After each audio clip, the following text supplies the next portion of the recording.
Welcome to the Bold Analysis. This is the most informative politics and policy show in this country.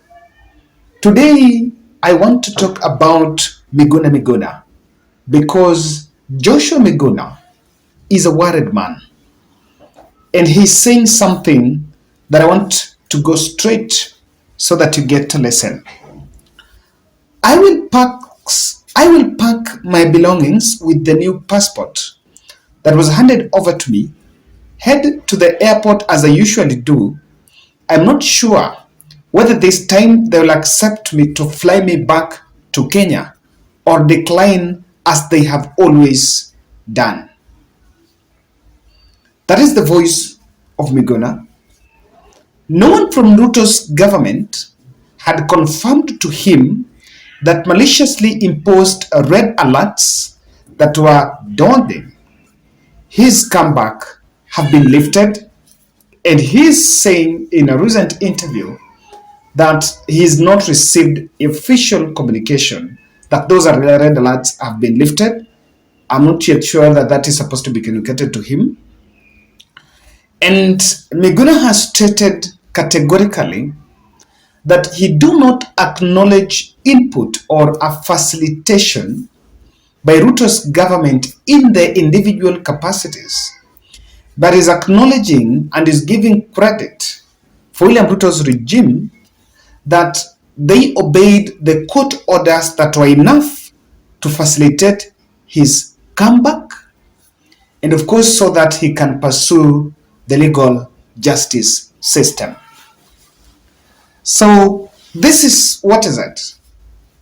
Miguna Miguna has already mentioned the date of comeback in the month of October and is expecting to be received at the airport by a host of supporters. I'm really waiting to see how that will be and whether he's going to receive that. But he's come out very certain. And that is why I say that while he actually wants to be part of Raila Odinga's succession, he's an enemy of himself. He's saying this, that he will only work with Ruto's government if and only if they are going to champion for the rule of law and democracy, but is ready to cross paths with Kenya Kwanza government, or their friendship will end when government crosses the red line on the rule of law. And in clear terms, Janyando is out to say that he is not going to be a sycophant of William Ruto.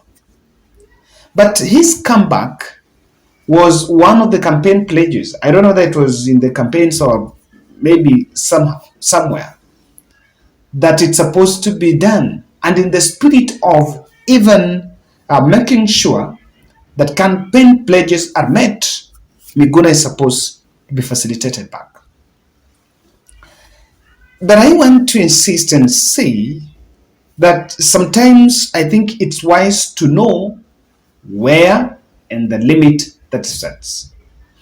Is William Ruto's government committed to bring Miguna Miguna? The answer is yes. But there are some conditions that must be met. But then I ask, do Kenya Kwanza government need the support of Miguna only to checkmate Raila Odinga? What about if Raila Odinga really wants to work with William? It's also there. You will take away every credit from William Ruto, but I can say that he's a man that has kept.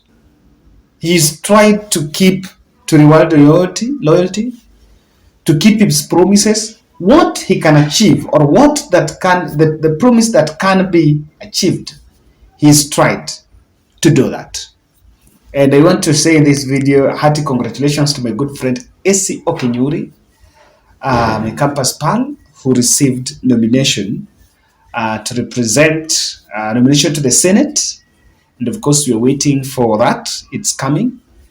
And yes, you need to give Ruto that. Whether it's for managing politics, whether he's managing politics with the institution of the presidency or not, but of course, you will have to give credit where it's due. Ladies and gentlemen, I want to humbly request you to subscribe to our channel, click the notification bell, and like our video, because I want to speak in the next phase of this analysis to what's really happening, why this issue of red alerts, why there could be sort of some delays on this, and what the government is weighing on Miguna's return. There seems to be something that they're weighing. They will facilitate his income, his comeback, but of course there are issues that needs still to be resolved. I want to look at that. In this, I also want to remind us about scholarsbean.com, education website that allows you to buy and sell books at an affordable price. Second-hand books, education materials, the uniforms, and all that. So using the link above that you're seeing in your screen, that is a referral link from the board, you can sign up and post an ad. For those who are also signed up, we also encourage you to post an ad so that the buyers that are coming to the website can get something to buy. And of course, this is going to boost access to education materials. At least help a child somewhere by selling that second-hand book, uniform, and so on. Now, Ruto is taking stock of Miguna's criticism of his government. He has criticized, one, the issue of the forest, even though I saw Rigathi Gachagua twisting the story and blaming the media for covering the story differently, but of course I was twisting it. I have also seen Miguna taking an issue with a bloated public service by asking William Ruto to drop the positions of CAS, even though these are positions that are also being put there to help solve some political, to accommodate other politicians. And the position or his strong critique on Ruto's government, there are elements that are taking stock of that. And why can't Miguna just keep quiet for a while? What stops you? Pia takaye unyenyekea. Mbona usinyenyekee tu, then you get it. When you arrive here, you start now doing that. Now, it is high time that Janyando stops the unnecessary Uhuru and Raila attacks. Those attacks are not doing them any favor. They're not doing him any favor. And of course, I am looking at it this way, that should Miguna come back home and continue with those attacks, of course, back home he will have the platform of media for some time, some 1 or 2 months. Then after that, they will also leave him. Then it might take it to different forms, maybe take to the streets or something and start them, so that he can build hostility with Raila Odinga's supporters.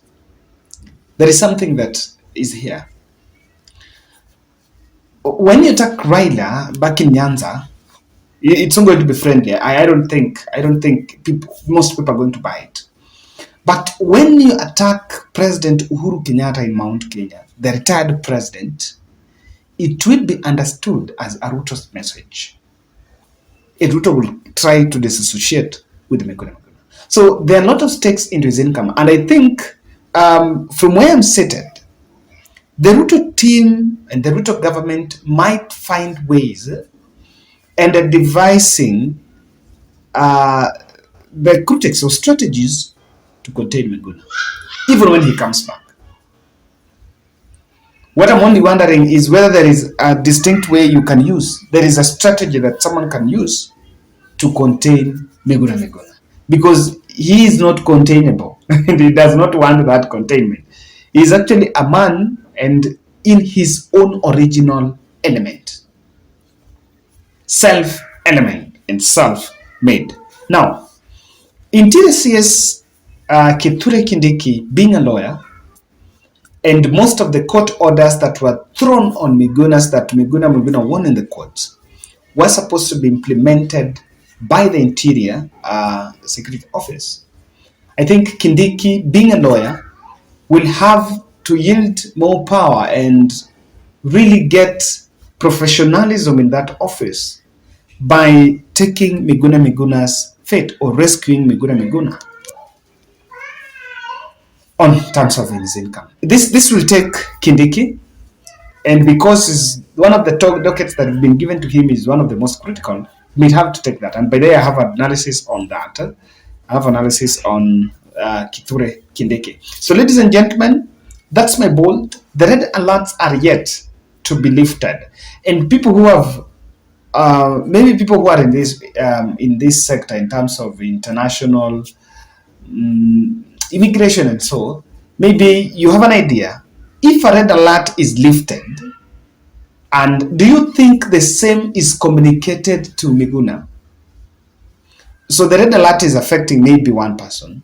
Is it supposed to be, is the company, okay, let me look at it this way. Miguna once tried between 2013, between 2017, he tried twice to come to Kenya, went from Canada, Germany, boarding from Germany to Kenya, he was blocked. So these red alerts are normally an individual. If they have been lifted, don't you think that the same should be communicated to the affected person? And if they're to be lifted, what does it take? Does it take the signature of president? What does it take? Who is supposed to initiate it? Even though I need to mention here that the passport was handed over directly by initiative of Davis Church. So that was there. And Miguna has spoken that he's publicly spoken, he's spoken to William Ruto, and they have agreed that William Ruto is going to facilitate his income. It will finally happen. But of course, a contingency plan must be in the offing. That's my bold.